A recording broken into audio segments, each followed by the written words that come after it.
करणार आहोत गोड आंबट चवीच्या भरलेल्या भावनगरी मिरच्या। प्रथम मिरच्या स्वच्छ धुवून घेतल्या। नंतर कढईमध्ये 2-3 चमचे बेसन व 1 चमचा दाण्याचं कूट व हळद घालून त्याला मंद आचेवर खमंग परतून घेतलं। तोपर्यंत मिरच्या उभ्यामधून चिरून घेतल्या। अशा सर्व मिरच्या चिरल्यावर त्यांच्यातल्या बिया ह्या चमच्याच्या मदतीने काढून घेतल्या।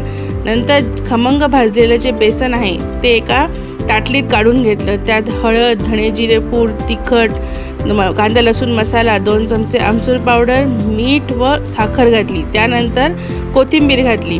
नंतरच आलं लसूण मिरचीची 1 चमचा पेस्ट घातली व 1 चमचा तेल टाकलं। नंतर पाणी थोडंसं टाकून ते सारण भरलेल्या मिरच्यांमध्ये टाकलं।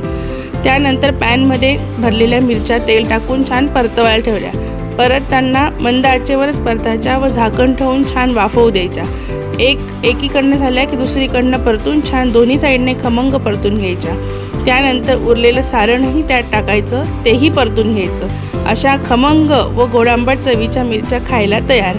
अशाच नवनवीन रेसिपींसाठी माझ्या चॅनलला लाईक, शेअर व सबस्क्राईब करा। थँक्यू।